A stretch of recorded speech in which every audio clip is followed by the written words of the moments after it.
চুরুলিয়া অঞ্চলের একাধিক সমস্যা নিয়ে মঙ্গলবার বিজেপির পক্ষ থেকে তীব্র বিক্ষোভ ও পদযাত্রার আয়োজন করা হয়।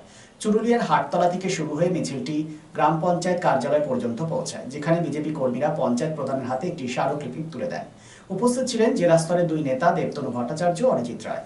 তাদের অভিযোগ, চুরুলিয়ার মানুষ দীর্ঘদিন ধরে রাস্তা, জল, স্বাস্থ্য পরিষেবা, সুযোগ সুবিধা থেকে বঞ্চিত। প্রশাসন কোনো রকম সহযোগিতা করছে না। কি বলেছেন শুনবো। সেজন্য অস্বাভাবিক কিছু নেই, কিন্তু ভারতীয় জনতা পার্টি একটা দায়িত্বশীল পার্টি হিসেবে আমাদের এই আসানসোল সাংগঠনিক জেলার পঞ্চায়েতে তৃণমূলের যে দুর্নীতি চলছে তার বিরুদ্ধে লড়াই এটা জারি রাখবে। এই দুর্নীতি যারা করছে তাদেরকে শান্তিতে আমরা থাকতে দেব না। আজকে এই পঞ্চায়েত ঘেরাওয়ের জন্য ভারতীয় জনতা পার্টির যে সমস্ত কর্মীরা, নেতৃত্ব, স্থানীয় নেতৃত্ব আজকের এই অধিকার, সেই অধিকারের জন্য আন্দোলন করতে হবে। লক্ষ্য করা উচিত, আপনাদের চুরুলিয়া পঞ্চায়েতে 12টি সংসদ আছে, সেই 12টি সংসদে কি কাজ হয়েছে, কত টাকা আসছে, আমি আমার এই সংক্ষিপ্ত বক্তব্যের মধ্যে প্রধানমন্ত্রী আবাস যোজনায় গরিব মানুষের নাম কেটে বাদ দেওয়া হলো কেন? প্রধান তুমি জবাব দাও। পঞ্চায়েতের দুর্নীতির পানীয় জল বিগত স্বাধীনতা প্রায় 78 বছর অতিক্রান্ত, তারপরে যে পানীয় জলের নিয়ে ডেপুটেশন এবং পানীয় জলের নিয়ে পঞ্চায়েত অফিসে ডেপুটেশন দিতে আসছে ভারতীয় জনতা পার্টিকে পশ্চিমবাংলা প্রধান রাজনৈতিক দল, এটা দুর্ভাগ্যের বিষয়। এটা দুর্ভাগ্যের বিষয় এই জন্য ছবি আমরা বিভিন্ন জায়গাতে, বিভিন্ন পঞ্চায়েতে, কর্পোরেশনে, বিভিন্ন ওয়ার্ডে আমরা দেখতে পাচ্ছি তৃণমূলের নেতারা তারা সাধারণ মানুষকে পরিষেবা দেওয়ার পরিবর্তে সাধারণ মানুষকে লুট করে তাদের নিজেদের পকেট ভরছে, সম্পত্তি বাড়াচ্ছে। তো চুরুলিয়া পঞ্চায়েত তার ব্যতিক্রম নয়।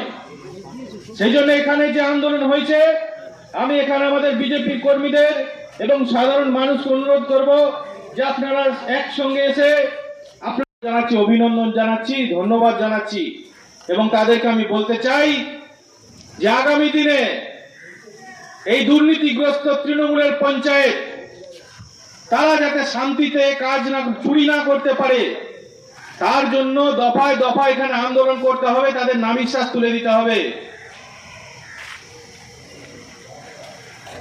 দুর্নীতি সম্পর্কে বিস্তারিত বিষয় পূর্ববর্তী বক্তারা বলেছেন, সে সম্পর্কে আমি furniture world one step solution at northern road opposite Shani মন্দির, জিটি রোড, আসানসোল। ফার্নিচার ওয়ার্ল্ডে আপনি পাবেন all types of branded furniture. রয়েছে quality wooden divan, steel divan, branded dining table, sofa set, আলমিরা, wardrobe and so many household furniture. Furniture World, the name you can trust with quality, quantity, true value and after sales service. সুতরাং দেরি কেন? আপনার মনের মতো জিনিসটি নিতে আজই আসুন শহর আসানসোলের বৃহত্তম শোরুম 12,000 স্কোয়ার ফিটের ফার্নিচার ওয়ার্ল্ডে। Furniture world, GT road opposite Shani মন্দির, northern road, Asansol. Be positive, think better, make a bright future with Mishra Nursing Institute Asansol. Mishra Nursing Institute Asansol is approved by West Bengal Nursing Council and Indian Nursing Council and affiliated to West Bengal University of Health Science. Mishra Nursing Institute Asansol associated with Marwari Relief Society Hospital, which is our parent hospital, and our affiliated hospital is Asansol District Hospital and few rural health centers in Asansol for providing clinical and field training to BSc Nursing and JNM Nursing students. Mishra Nursing Institute Asansol offers BSc Nursing for 4 years. Eligibility of admission 45% marks in HS with science stream and English, and JNM course for 3 years. Eligibility of admission 40% marks in HS in any stream with English. Mishra Nursing Institute of Asansol provides unbeatable infrastructure, highly qualified faculties, 100% placement assistance to all students. So hurry, admission open for limited seats. Our helpline numbers are 7477782911, 7477713512 and 74771351. Visit our college campus at Mishra Nursing Institute Asansol, Bagbandi Road, Kalipahari, Asansol 9, Paschim Bardhaman.